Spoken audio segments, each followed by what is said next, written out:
Early in the morning, when the solar array first stopped, Bruce came up with this crazy. Bruce McCandless said, "I don't think there's anything mechanically wrong. I think it's the tension monitoring module." And we all looked at Bruce and went, "The what?" Everybody but Kathy. Kathy had heard of the tension monitoring module, and so Bruce said, "It's this software module that we put in to protect the solar array, and in case we got a mechanical jam or something, we didn't want to rip it and destroy the telescope. So we have this software module that would stop it until we could diagnose the problem and then correct it and then let it go out." This young man down here at Goddard, and I say young man because as I understand it, he was a very young flight controller, on console said, "Hey, I don't think we've got a mechanical problem. I really think it's the tension monitoring module. And if you give me permission, I can no-op the tension monitoring module. I can turn it off. I'll make a 1 or 0, and I think everything will be okay." So between Houston and Goddard, and I think Bristol, England, and everywhere else in the world that had anything to do with Hubble, they mashed on this thing for hours, and they said, "Okay, try to deploy it again," and hit the deploy switch, and solar array went out. It's fully deployed. The micro switches confirm it. Okay. And for Bruce and Kathy, we'd like you to stop the airlock depress at 5, please. Rendezvous. We're go. Fido. Go. Eagle. Go. Ecom. Go. Inco. We're go. FAO. Go. Max. Go. PRS. Go flight. EVA. We're go. Sergeant, you're still go? Go. Capcom, we have a go for release. Discovery, go for Hubble release. Okay, we have a go for release, and we're going to be a minute late. Okay, Charlie. And all Steve had to do was pull a trigger that opened the grapples that held the grapple fixture, and it was breathtaking, and it was beautiful as it got farther and farther away, but it never went out of sight because it was so bright and shiny. So the irony of all of this is that after ไปวี่แววนะคะสำหรับการหายตัวไปอย่างปริศนาของน้องต่อเด็กชายในวัย8 เดือนนี่เรียกว่าตำรวจมืด8 ด้านก็จะพูดอย่างนั้นก็ได้เหมือนกันนะคะเพราะหลักฐานอะไรมันดูแบบว่ายังเบลอๆอยู่เลยและพ่อกับแม่เองก็ยังคงให้การวกวนอยู่แต่ว่ามีพลเมืองดีมาแจ้งข่าวนะคะบอกว่าเจอผู้ชายคนนึงอุ้มเด็กคล้ายน้องต่อขี่มอเตอร์ไซค์มุ่งหน้าไปยังนครปฐมนะคะเนี่ยคือจริงๆแล้วคดีนี้นักข่าวของเราทีมข่าวช่อง8น้องเพลงณชาหนองพงก็ติดมานะคะหลายวันละรวมเวลาเนี่ย12 วันแล้วนะคะเพื่อตามหาน้องต่อค่ะหายตัวไปอย่างปริศนาเหลือเกินไม่พบวี่แววเลยคือเมื่อเช้าเนี่ยน้องเพลงทีมข่าวก็เดินทางไปยังบ้านพักของคุณพ่อคุณแม่น้องต่อนะคะก็ทั้งคู่กำลังจะเตรียมตัวออกจากบ้านเพื่อเดินทางไปยังสภ.บางหลวงตำรวจเรียกสอบเหมือนทุกวันแล้วค่ะทั้งคู่ก็เครียดเลยนะเพราะว่านี่ไม่ได้ทำมาหากินแล้วนะคะไปสน.กันเป็นว่าเล่นไปทุกวันเหนื่อยล้าเห็นได้ชัดเลยล่ะบอกตำรวจถามเหมือนกันทุกวันว่าเห็นลูกก่อนหายไปตอนไหนยืนยันว่าทั้งหมดทั้งมวลที่ได้บอกตำรวจไปนั้นพูดความจริงไปหมดไม่เคยพูดโกหกเลยค่ะในความมืด8 ด้านนั้นคุณผู้ชมมันก็มีข้อมูล In time, billions of years, had an aberration, the way my eyes have an aberration, and I wear glasses. And so there was an initial, oh my goodness, what can we do? This icon of exploration that took 50 years to think about to fly has a problem.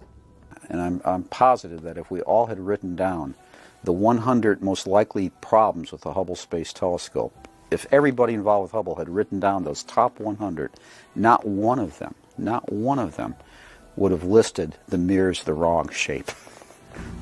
We feel that we can characterize the problem, the spherical aberration problem, well enough that we can take advantage of an insurance policy that we haven't talked much about, and it hasn't been in the press much, and that is we started a long time ago to plan a maintenance program. That is, every 3 years we plan to go up with the space shuttle, change out instruments, change out things that broke, the gyros or something might break. We have gyros. in stock. In fact, we have in stock, in storage, most of the critical components on Space Telescope. So we promised that we had a way to fix it, and we put a new camera in with corrective optics in it that would cure the optical problem. Right as we talk now, we are building a second wide-field camera. And it's not too late to put a corrective optic. You can almost think of it if you've got bad myopia, which you can say our telescope has now, and you put your glasses on, you can correct totally and get 20/20 vision. That's what we would do in the wide-field camera, the second wide-field camera. We would change one little mirror, relay mirror in there, take out the aberration that the primary mirror causes. That is, if it's a positive aberration, we put in a negative aberration and basically cancel it out. We feel the analysis is only preliminary, but we're pretty optimistic that we can take out all the aberration with the second wide-field camera and get us back to the original specification. Nobody believed us, but we promised that we'd do it, and would do it by December '93. Let me conclude by saying HST was and is a difficult challenge for a tremendous payoff. Hubble became, it was in the press all the time with the problems. It was a billion-dollar mistake.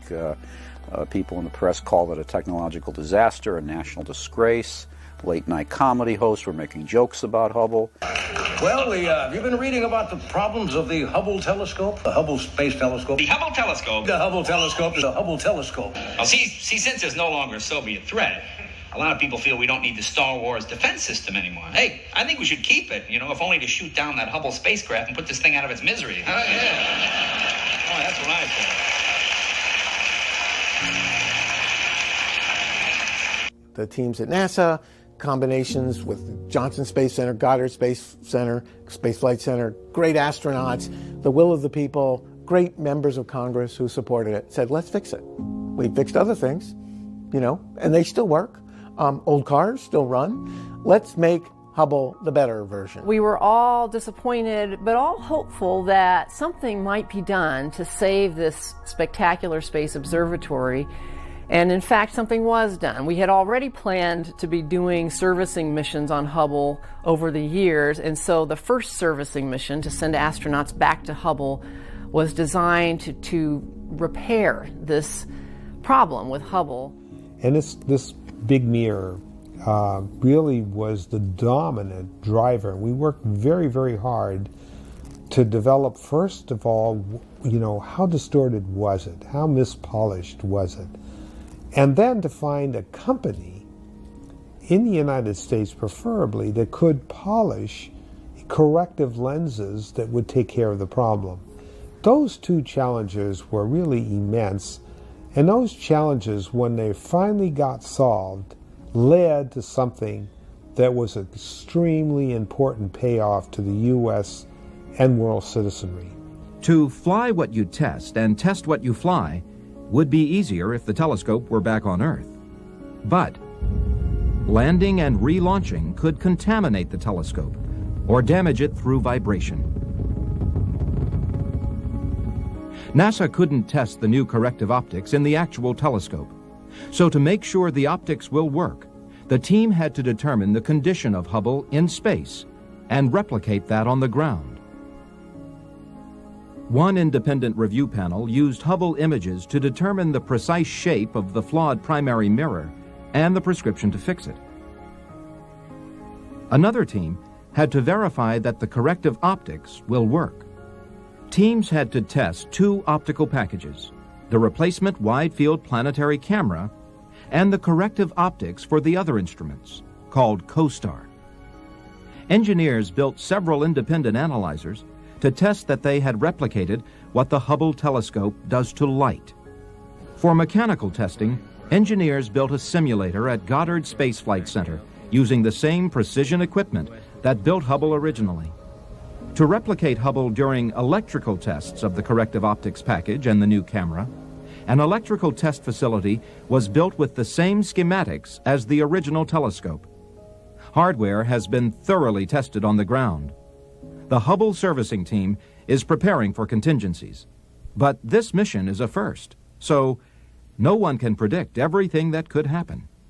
The real test will be in space. 5, 4, 3, 2, 1, 0. and we have liftoff. liftoff of the Space Shuttle Endeavour on an ambitious mission to service the Hubble Space Telescope.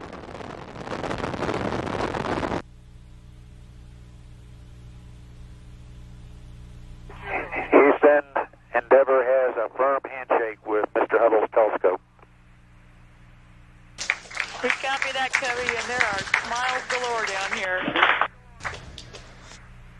They got it. All right.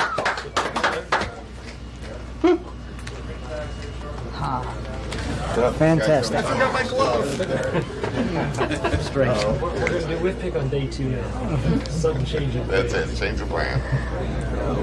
No, I think if the arrays are straight, we also have an equal chance that there is no such thing as spherical aberration. The universe is aberrated, and we're going to be correcting for it. Actually, okay, then you're seeing what would be the upper outboard bistem on the plus V2 array. There is a definite kink right at the upper edge of the second panel there, as you can see in the max part of the bend. And it looks like, as the bistems, of course, one is inside the other, it looks like the outer bistem has a kink in it, and it is also twisted approximately 90 plus degrees clockwise there at the kink. Then it looks like it all comes back together within a few feet there of the kink. There's also, probably hard for you all to see, we have to look at with binoculars, a second kink a couple of feet below the obvious one that is on the back side there of that section of the bistem. It's not quite as bad, but it does have a little crease in it. Foot restraint will be occupied by mission specialist Kathy Thornton. She will be working from the end of the mechanical arm.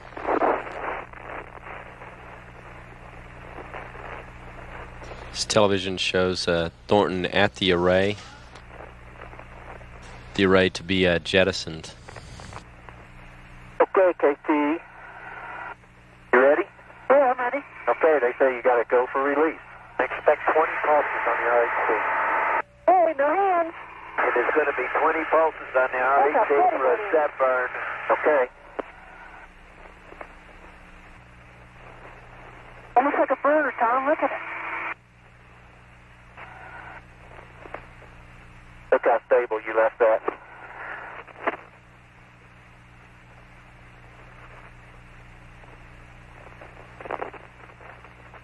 There it goes. Mars is 0. Now you can see It's like a solar. Look at that. Look at that. I've got several places. We identified this pre-flight in case something like this happened. So we could go grab blankets and covers. Maybe if we can have another EVA day like we did the first. And it looks like we're halfway there. We'll be well on our way to having a very, very successfully completed mission. And so, in fact, I remember after the first day saying that if we could just have 2 more like today, we'd be sure of great science. So it looks great. The mirror, this is like the mirror in the wide field camera that's used to correct for the spherical aberration in Hubble. And it's done by putting the same error on this mirror that exists on the Hubble mirror, only with the opposite sides. So the result is that after having the optical image distorted by the primary mirror, the distortion is removed by the secondary mirror. And the result is that you get a good clear image at the end. I'm on it. Okay. All right, stop the arm. Stop the arm. Stop. Is the mirror clear? Yes, we're totally clear. We're ready to start in. Okay. Rod, let's come on in. Okay. Nobody really believed they could do all of this work, and they did it, and did it in fine fashion. Even with some problems along the way. So that brought Hubble back to life, and it kind of took away some of the criticism of NASA, because they had now demonstrated that they could do something that had never been done before. We had never serviced a telescope. So when people talk about the legacy of Hubble, I think among its greatest legacies will be helping humanity understand that, yeah, when things go to space, we can, in fact, it's not hopeless if there's something wrong. We can service them in many cases if we make some preparation to do that. Stop. Okay, here we go. I'm going to get the POD. Put it on, the light comes on. With the camera now installed, Claude Nicollier will reposition Jeff Hoffman so that he can now completely latch the new instrument into the telescope. Right now it's looking very, very good that we've accomplished all we needed to accomplish for the optical correction of HST. And that's good news for astronomy. And it's good news for NASA to get over this little episode in our history. And after 5 EVAs, spacewalks, the astronauts came home, and about 2 weeks later we took off the bandages from our eyes, and suddenly Hubble was fixed. It was totally fixed. Is it?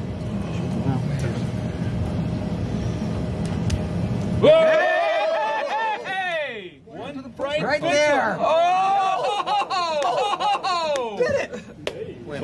Oh, no, go. Yeah, let's get Yeah, bring it up. Yeah, bring it up. Bring it up more. Come on. Oh. Come on. Not bad. That's Not it. bad. There you go. Well, can we get a sense for which is the brightest pixel? Yeah, just run the cursor around in there. Oh, there. Oh. It's 2 pixels. Whoa. Not bad at all. I chaired the subcommittee that financed the manufacture of the most significant contact lens in American history, the fix on the Hubble Space Telescope, and then bankrolled this extraordinary space HMO that went out and gave Hubble Telescope a new contact lens. And I'm happy to announce today that after its launch now in 1990, some of its earlier disappointments, the trouble with Hubble is over. We have here a picture taken of the image of a star